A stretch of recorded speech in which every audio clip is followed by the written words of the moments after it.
Salut tout le monde, j'espère que vous allez bien. Bienvenue dans une nouvelle vidéo qui est la deuxième application d'un Asher série.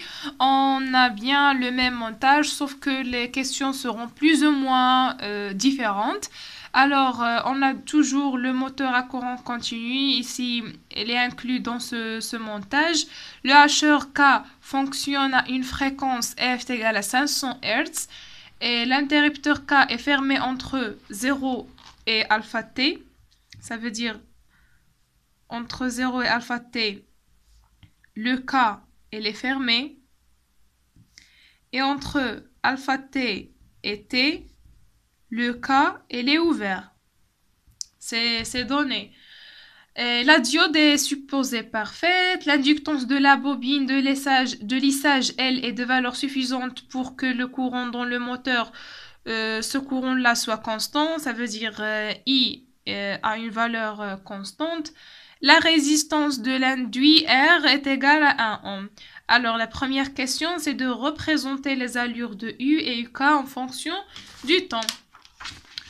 Donc, on va raisonner comme d'habitude. Lorsque t est entre 0 et alpha t, on a dit que K il est fermé. Puisqu'il est fermé, donc la tension à ces bornes, c'est 0. Alors, UK est égal à 0.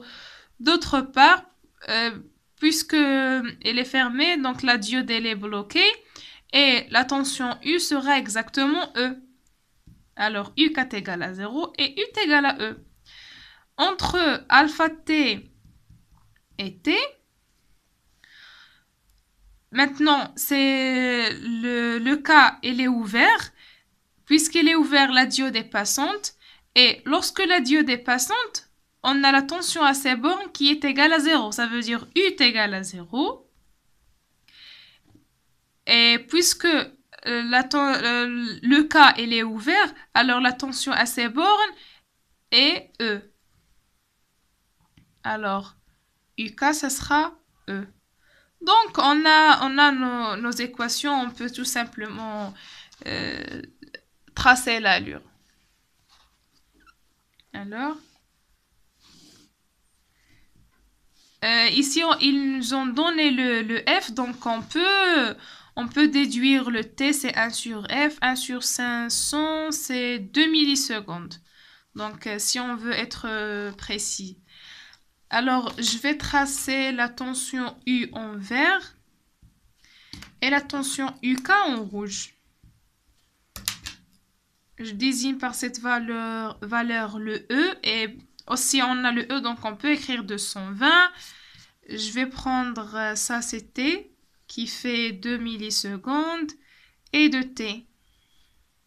Donc 2 millisecondes. Ici, on aura 4 millisecondes où vous mettez la valeur... là, on a le T, le 2T, puisque le T, c'est 2 millisecondes, le 2T, c'est 4 millisecondes. Alors, on a le E là. Donc, on trace. Entre 0 et alpha T, le U, c'est bien E. Ici, ils ne nous ont pas donné le alpha, donc vous prenez une valeur arbitraire. Et s'ils demandent de remplacer, vous remplacez. Bon, ici, c'est alpha T. Ici, si c'est T plus alpha T. D'accord? Alors, de 0 à alpha T, le U, c'est exactement E. Donc, voilà. Après, c'est 0. De alpha T jusqu'à T, le U, c'est 0. Et on continue par symétrie.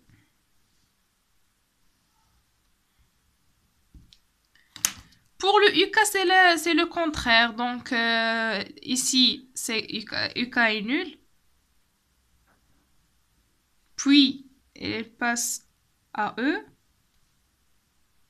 Normalement, vous tracez l'un sur l'autre.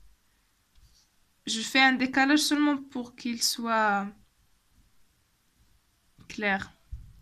Et on continue. Voilà, donc on a bien tracé le U, le UK. La deuxième question demande d'exprimer la valeur moyenne de U en fonction de V à alpha. puisqu'il s'agit du même montage, on a montré dans la vidéo précédente que notre U, la valeur moyenne de U, c'est alpha fois le E. D'accord? À représenter les allures de IK et ID.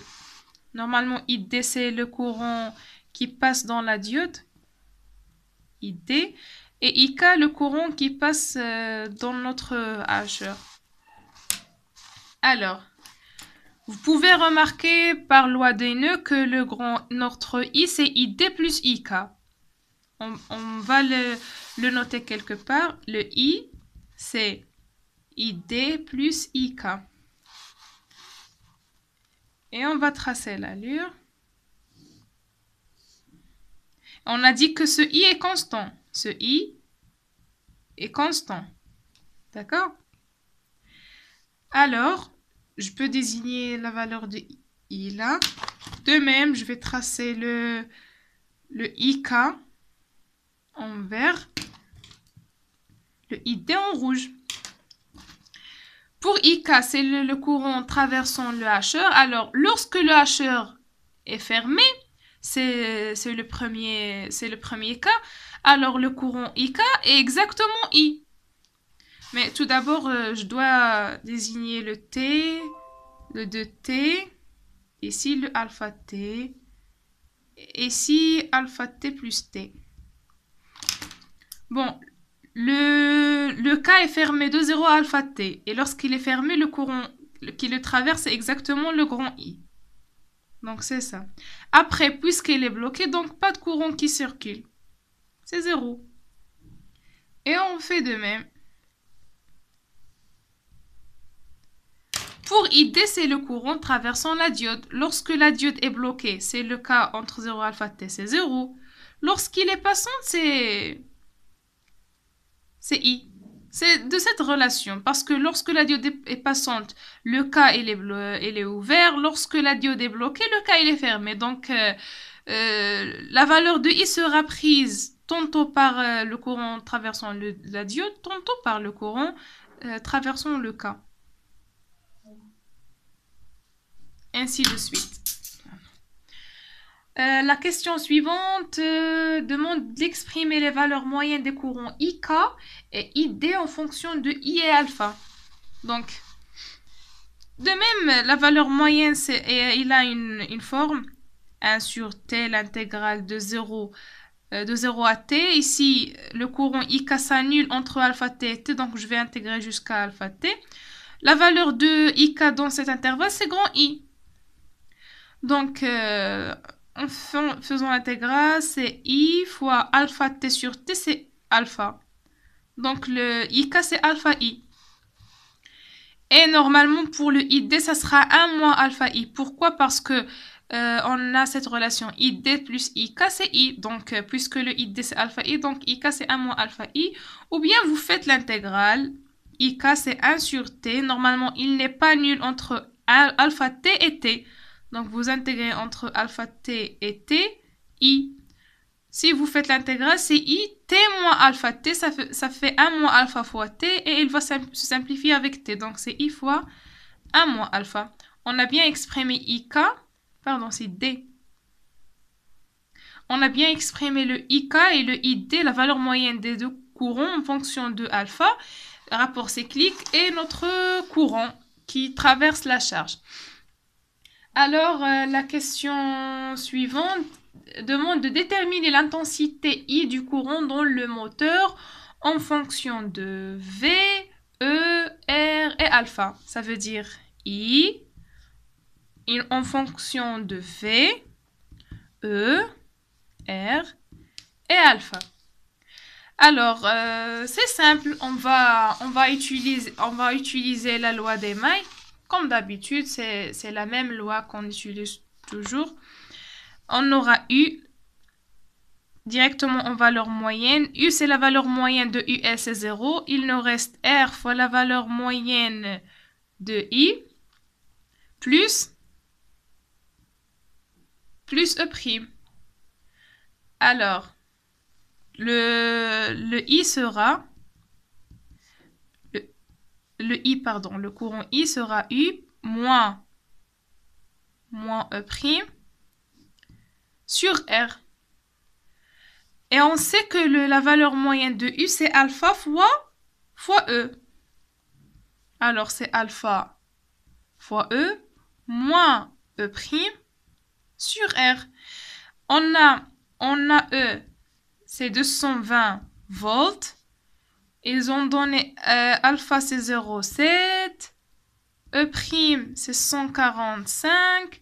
Et on a le R, c'est 1 ohm. Alors, en remplaçant, ça va donner I, c'est 0,7 fois 220 moins 145 sur 1 qui donne normalement le I, c'est 9 ampères.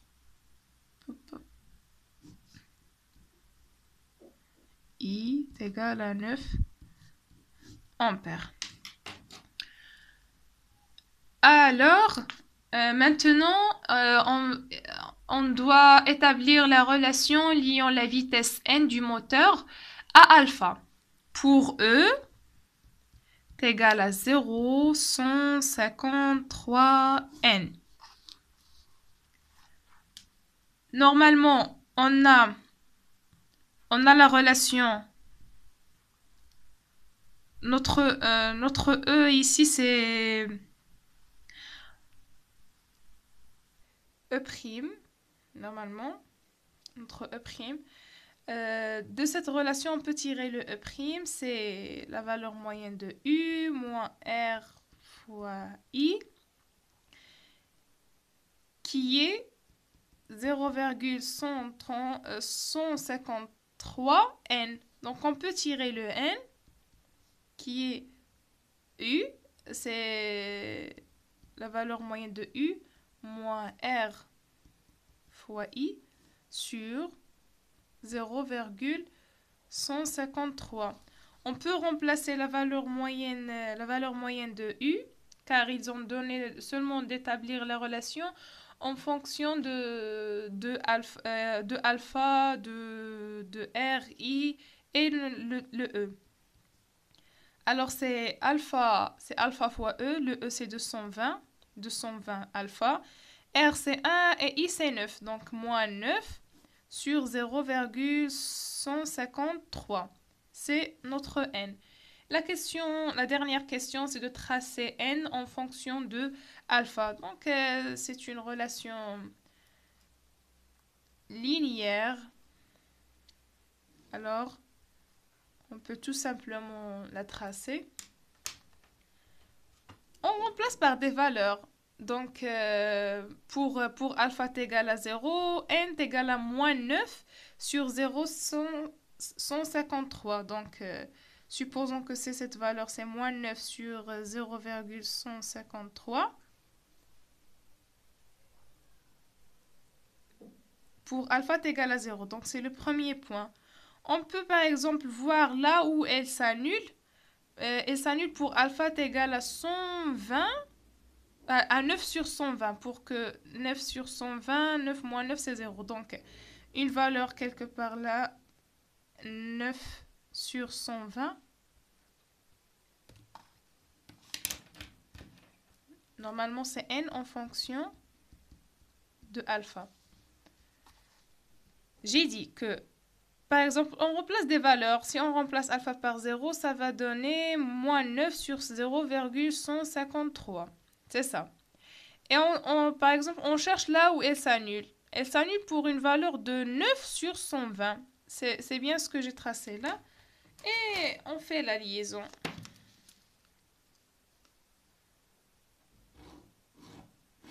Voilà. Ça, c'est f de alpha. Là, on a le n et alpha. Vous pouvez remarquer que la vitesse n, elle dépend linéairement de alpha. Donc, c'était la vidéo d'aujourd'hui. J'espère que c'était clair. C'était clair. C'est une application directe du fonctionnement d'un hacheur. Les questions peuvent se répéter. Ce sont des choses que vous devez être habitué à faire. Bon, c'est tout et à la vidéo prochaine.